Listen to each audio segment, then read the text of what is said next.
Funding for the Hinckley Report is made possible in part by the George S. and Delora Story Eccles Foundation and the Cleone Peterson Eccles Endowment Fund. Tonight on the Hinckley Report, Mitt Romney announces his candidacy for the U.S. Senate. Were there any surprises in his announcement? Will he face a Republican challenger? How do Democrats campaign against this popular candidate? And will President Trump impact the race? Utah's legislative session has reached the halfway point, with hundreds of bills still in the pipeline. What contentious issues remain? And at the national level, Congress tackles big issues that could significantly impact Utah.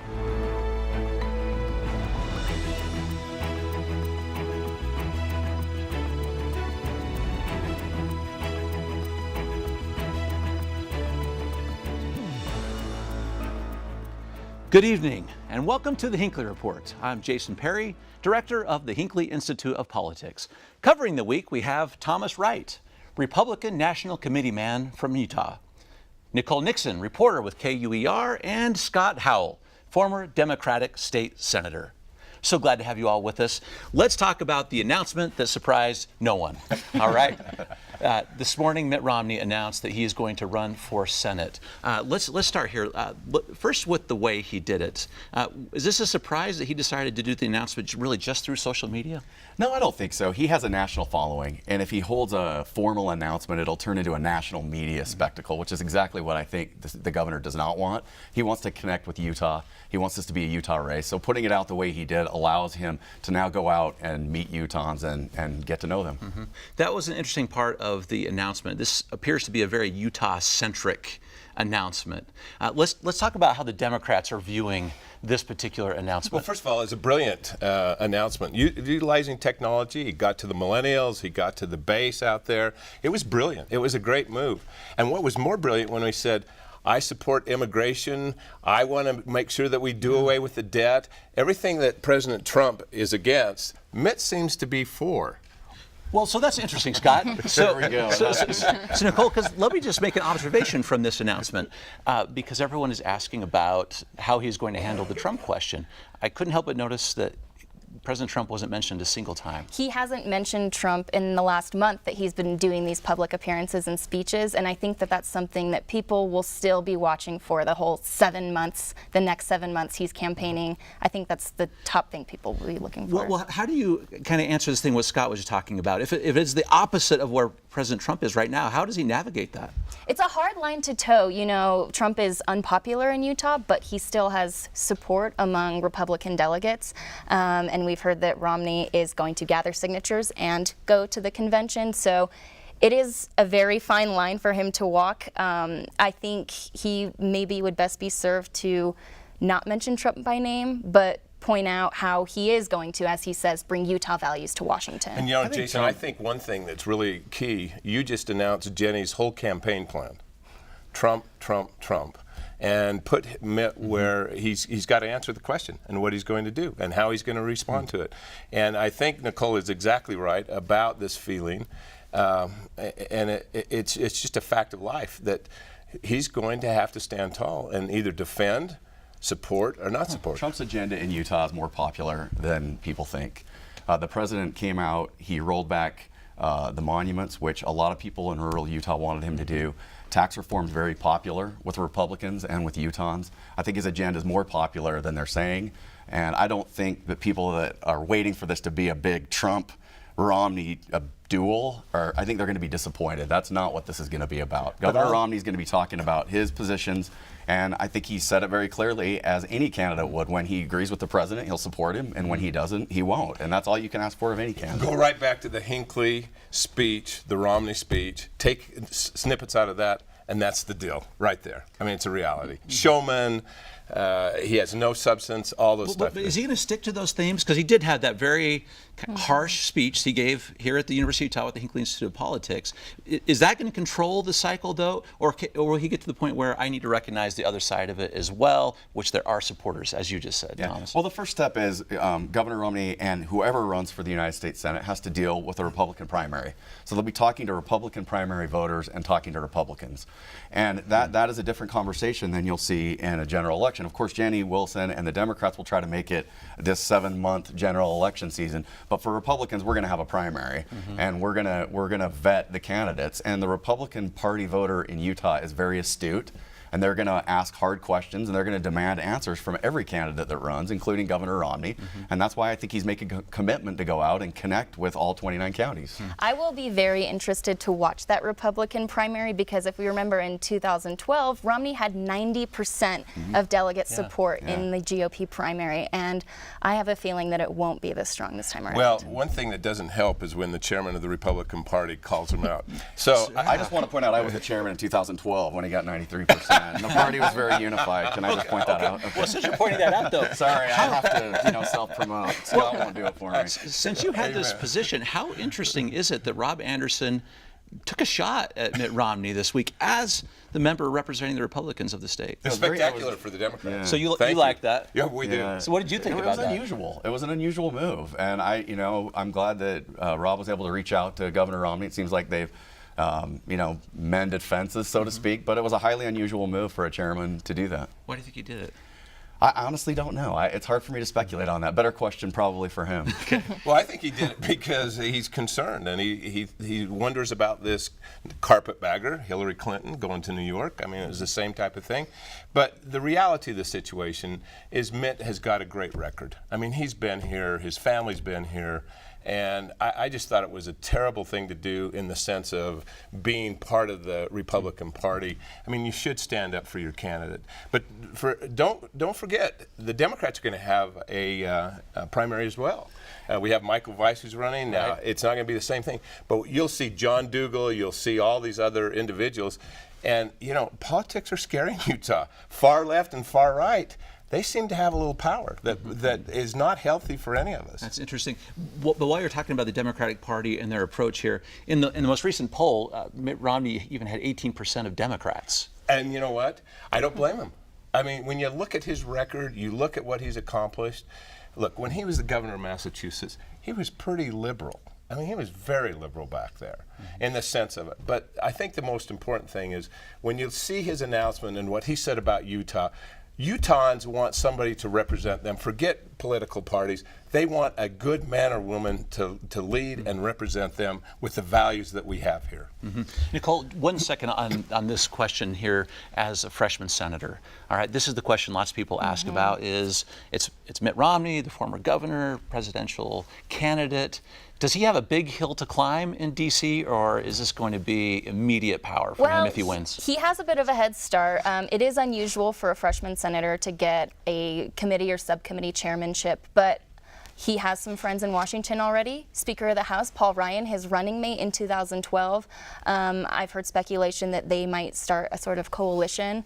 So it'll be interesting to see if he gets to Washington. Jason, I want to answer that because this was something that happened to me when I ran against Doran twice. I wasn't very smart. I wasn't going to bring that up, by the way. I wasn't very smart. But what Nicole says, I want him to go back there and break that seniority system. That is bogus, it's not healthy, and if he does get elected, I want him to go serve at the chairmanship and take control. That's the problem with Washington right now. It is broken. Why shouldn't a freshman senator of his quality, his skills, rank to be a chair? Why not? And that would be positive for Utah. I mean, there's no question that the system in Washington, D.C. is broken. It's so frustrating for citizens of this country to watch. And the problem is that nobody thinks it's their representative. They think it's everybody else's. So Congress's approval rating's 10%, but their individual congressman or senators at 70%. And it's time that we recognize that the system is broken, and we've got to do more things to break the gridlock. We have too many pressing problems. That's where we all agree. A Democrat, Republican, it's broken. And to have Mitch McConnell and Grassley and all those guys. That's interesting. Well, Nicole, kind of bridge this gap right here, too, because if that's the case, is Mitt Romney, if he wins this race, is he going to bring back the traditional GOP torchbearer status? Is that what he represents that will fix this divide that we've been talking about? I think people hope not. And in his campaign video, he said, Utah values to Washington. I think people are still hoping to maybe see a bit of draining of the swamp, as Trump promised, but maybe has yet to deliver on. So Mitt Romney talked about exporting Utah values, and I think we need to talk about a couple of those things in terms of what's happening in our legislature this last week. Let's talk about a couple big bills that are coming out. One that the governor weighed in on just this week, Thomas, the issue of medicinal marijuana. Two bills passed this week, essentially a right to try for terminally ill patients. Explain how this issue is one that even the Republicans are starting to catch on to here in Utah. Well, you have terminally ill people who are suffering, and there's cannabis is a treatment that can help them. And so it's compassionate conservatism. I mean, this is not about legalizing marijuana. This is not about the gateway drug of marijuana. This is about prescribing in a controlled environment a drug that can help terminally ill people or people that are suffering. And why wouldn't you support that? The legislature is also feeling the pressure from this ballot initiative that would legalize medical marijuana much, much more broadly than these two bills do. And so after 4 years of hearing it in the legislature and failing to pass any sort of legalization of medical marijuana, I think they're feeling the pressure to do something. But there has been a lot of revisions to those bills. There were reasons why that they didn't pass in those sessions, and now they're gaining more traction. And that's part of the legislative process, is refining the legislation to get a consensus, and that's good. That's why Utah is emulated all over the country, is because Utah works, and this is an example of that. It gets refined over time. I don't know the answer to this. I've never smoked marijuana, inhaling or anything. Haven't done any of that. But Thomas and I have a common friend, John Huntsman. And when John told me that it had value, then I'm going to go with that. And I think he probably knows better than anyone else. Sam Granado, who's been challenged with cancer. For me, I don't understand the technicalities, but I understand John Huntsman, who I've got ultimate respect for. And when he says it's something that could help, then I'm going to be all on board. About 75% of Utahns in our most recent poll said they supported the medicinal use of marijuana, which is a very high number. Nicole, maybe through some of your reporting and your research, it's interesting that the religious community hasn't weighed in as much yet. Thoughts about that? Are they going to? Yeah, it will be interesting to see. We've heard that if the church is silent on an issue, then it's kind of harder to push it through. I don't know this time around if they've weighed in yet or failed to weigh in, but I think either way, the legislature feels pressure to pass something. How about that? BYU, 90% of their polling said that their executives down there support Coca-Cola as medicinal, and so it's in that same genre for me. Would you say this issue is one that transcends party now as well? Completely. This is a health care issue. It is a health care. You're going to have the far left that wants it for recreational. You're going to have the far right that's going to deny it for any reason and every reason. But this is bigger than that. I agree, and I think it is about having compassion for people that are suffering. There are people that are suffering from terminal illnesses that can be helped with cannabis, and why not consider that as an Compassionate option? Democrats is really what it is. Okay, this is the final question on this issue, though, is you mentioned, Nicole, the initiative. Will this series of bills, maybe these two or any others that come forward in this session, will that trump the initiative itself, or what does that battle look like? I would not be surprised if the ballot initiative, they're very close to signatures. They still have another month and a half to do that. I think they'll get enough signatures, they'll make it to the ballot, and I wouldn't be surprised if it passes. Okay. One interesting thing that happened this week, we teased it on our show a couple weeks ago, Martha Hughes Cannon. Thomas? It's the best thing that's happened. Honestly, one of the best things that's happened this session. It's something that we can all agree on. It's great to recognize her and what she's done, and it'll be an honor for Utah to place her in the statutory hall in Capitol. In the Capitol. So 2020, this is when this would happen if this is the case. Philo T. Farnsworth makes his exit. And he's had it good, right? He's represented well. I remember when she ran for the state senate, who did she run against? Her What party? husband. And what party was she in? I forgot. She was a Democrat. Oh, okay. Well, then this Yes, is great. thanks for Keep this stuff fresh. This has been one of the greatest things. I love it. actually ran a joint resolution back in 2000 for her for a commemorative stamp, and so I've been really close to this issue. But I think it sends a great message about Utah. I am a little bit concerned when some of the polygamists have said, oh yeah, she was part of our community. And I hate that. And I got this note the other night, and they said, why are you supporting Martha Hughes Cannon? Because of the great things she's done, and I think it reflects on women. But what they've forgotten, she broke out and actually went to California. All right. Let's spend a moment on this tragedy in Florida. As we think about the lives that were lost here, people across the country now are talking about what they talk about after an event like this, about guns themselves in the country. And this is one Republicans and Democrats both. Scott, let's talk about this first of all on the issue of guns. This is a tough issue for me. I put up on my social media page about some common sense rules. I'm a firearm owner, a responsible one, but I think we've got to have common sense. We don't let kids buy alcohol till they're 21. If somebody steals one of our phone here, we can make it inoperable. I think the firearm community needs to implement technology that can be smart guns, so if a gun is stolen, it can render inoperable. We have to change some common sense things. But you know, if you even touch that, the far left and even the far right comes out and they jump on you and say it's Second Amendment right. I look at the Constitution. If we were strict constitutionalists, we'd still have slavery today.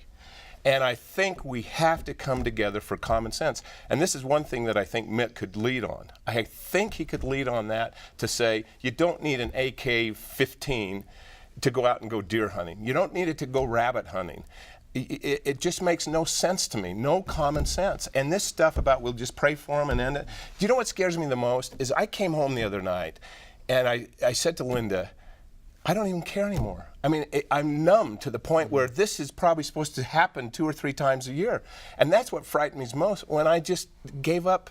I just thought, what can we do? Yeah, and as a father that sends his kids to school, you just never think that you're sending them to school for the last time, or that something like that could happen. And my heart goes out to those people and everyone involved in these shootings.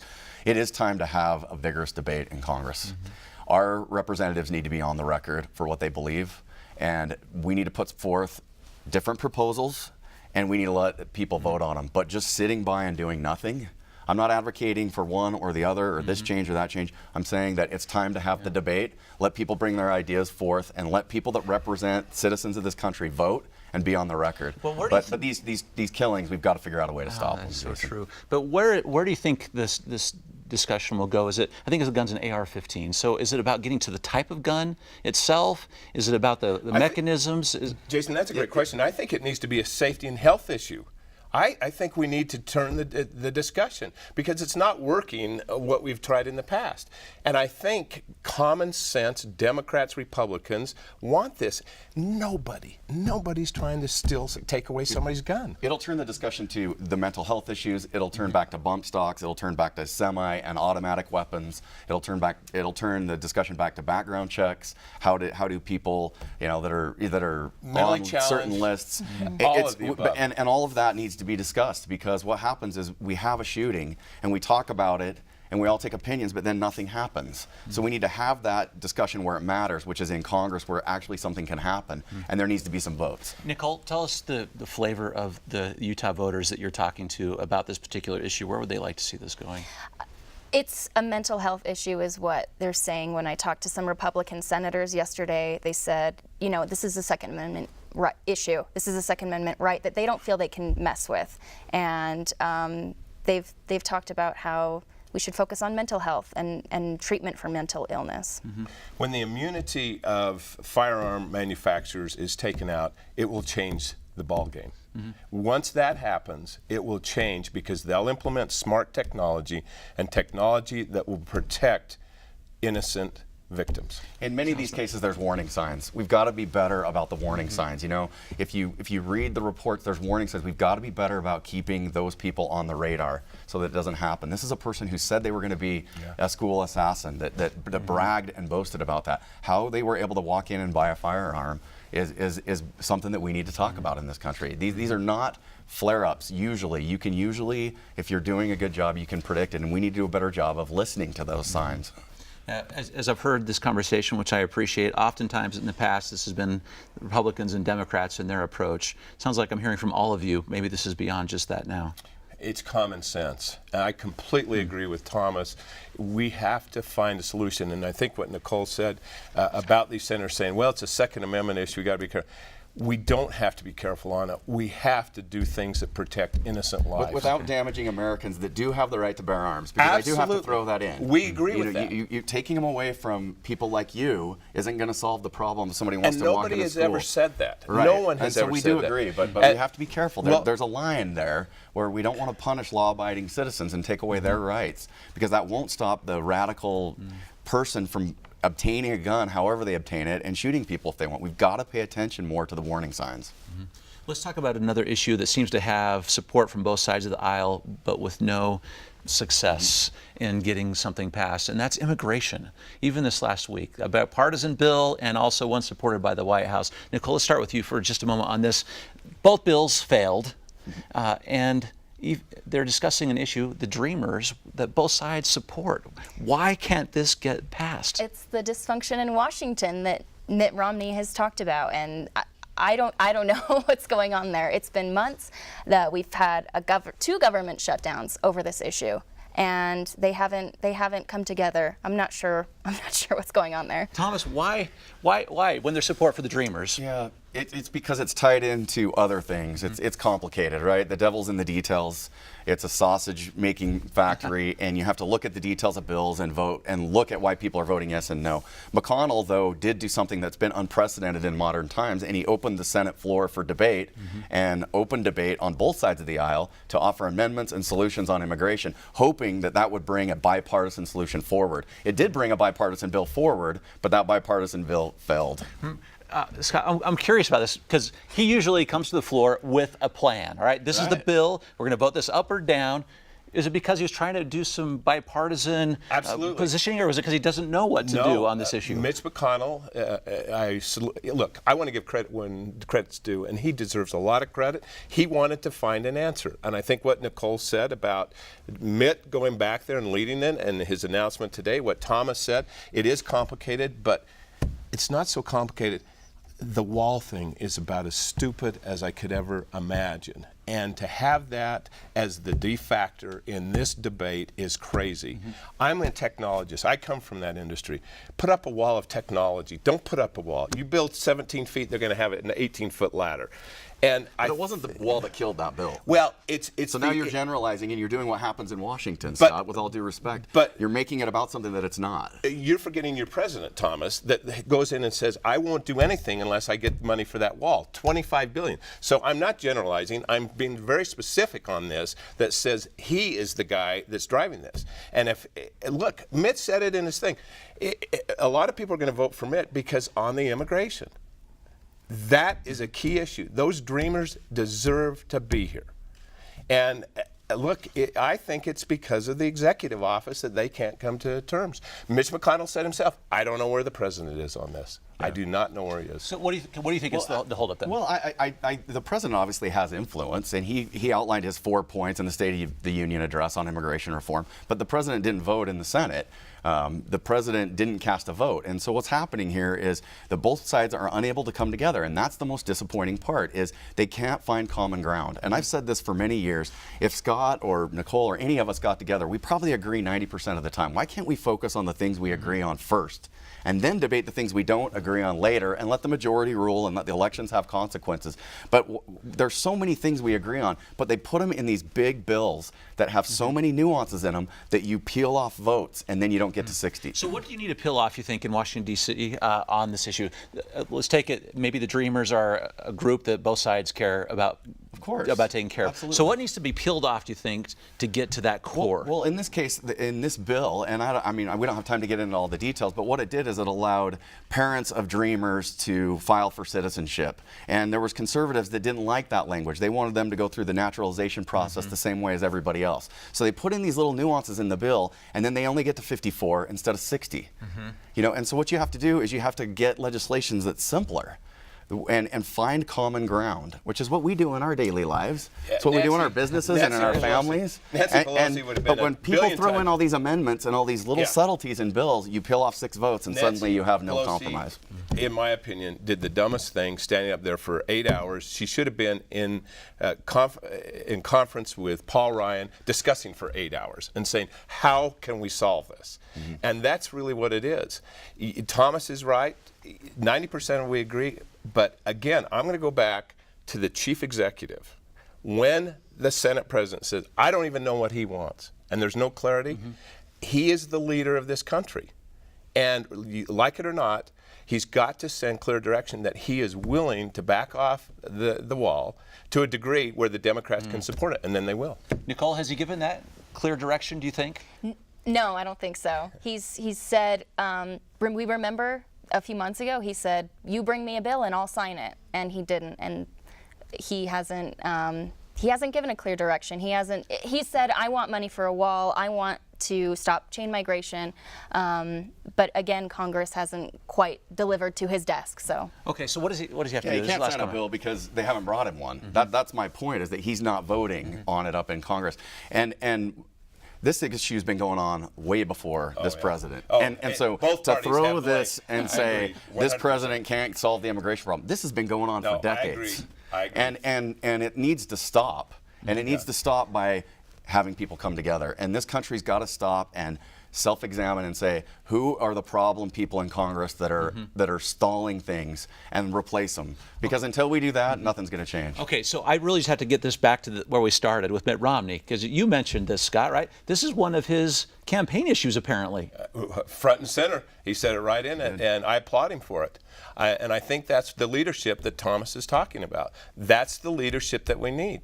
He needs to go back there and negotiate a deal. He's great at negotiation. He's credible. He's smart. All those things. Jenny is credible and smart too. She could do the same thing. I don't want to be selling out here. No, of course. But the reality is that is exactly what we need. Are leaders like that. And when Thomas says it's time we elect the right people, I completely agree. I'm so tired of this party label crap. We need to elect leaders that will go back there and be able to deal with it. And that needs to be our plea to voters. Don't fall for identity politics. Okay. Think Amen. through issues individually. Yeah, that's got to be the last comment. Thank you for your insights on these very important issues. That's it for tonight's show. The conversation continues online at kued.org/Hinckley Report. We'll see you next week. Thank you and good night.